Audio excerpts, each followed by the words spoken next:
Hey, welcome back.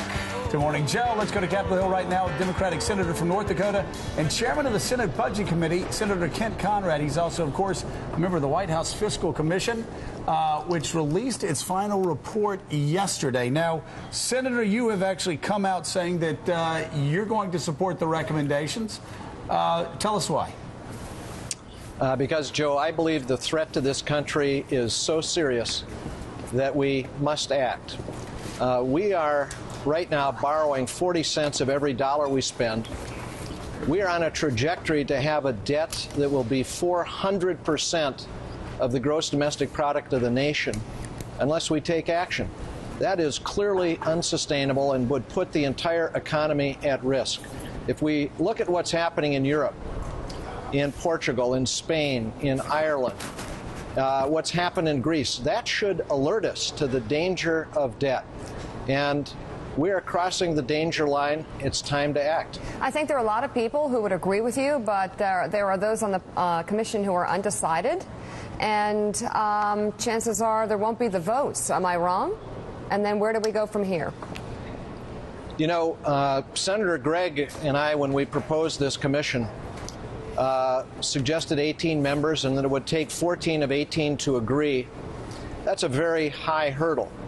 We set it very high, but I believe that the success of this commission is already assured because it's changed the debate in this country and has laid out a plan that allows the American people to see just how big this problem is and what it's going to take to solve it. Mark? Senator, let's say you don't get the votes you need to have a binding vote in Congress. Sketch out, you say you're optimistic, the culture's changed, your chairman said the same thing. Sketch out the best case for 2011 of how there's actually deficit reduction next year if you're right and the culture's changed. What's the timetable? What's the process? Mark, I believe that if we don't get 14 votes, which is what's required to take it to a vote in the Senate and the House, that's the agreement that we had with the leadership, that if we got 14 of 18, that would come to an immediate vote in the Senate and the House. If we don't achieve 14 votes, I believe the next opportunity is in the budget resolution cycle coming up and on the cusp of dealing with the debt limit. I think those are going to be the forcing factors leading to some kind of summit that would involve the White House as well as the leadership of Congress. Remember, when Senator Gregg and I proposed this, we had a statutory commission, one that by law the results would come to a vote, and we had the administration involved. The commission, as we formulated it, would have been headed by the Secretary of the Treasury and would have also had as a member the head of the Office of Management and Budget. Right. It is going to take, at the end of the day, the involvement of the administration as well as both houses of Congress. Okay, so let's strip this down and get very political. Let's say I am Jim Webb, and I'm running in Virginia next year in a very close race. My campaign begins next year. I'm Claire McCaskill. I'm running in a very close race in Missouri over the next couple of years.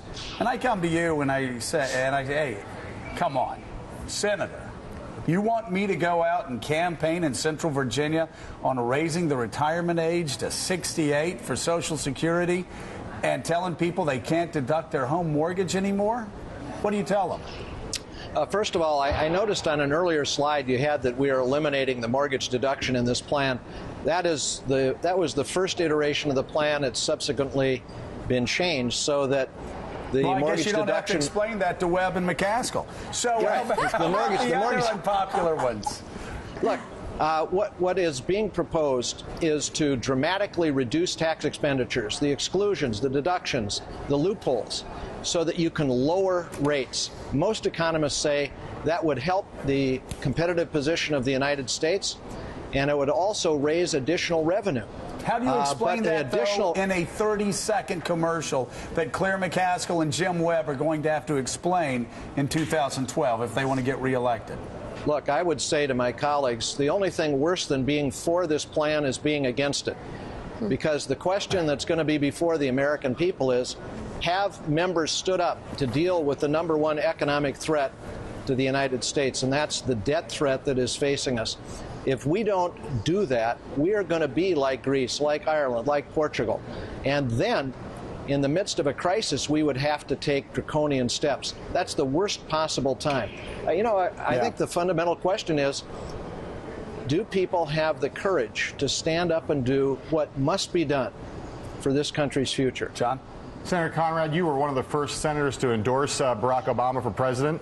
You just mentioned a couple times that it's going to take a great deal of leadership on the part of the administration. Do you think that the president is as committed to long-term deficit reduction as you are, and willing to bite the bullet on things like entitlement reform that will anger a lot of the Democratic base? Well, I'd say this. When our statutory proposal got 53 votes in the Senate, and it needed 60, as you know, to pass, the president then put in place this commission by executive order.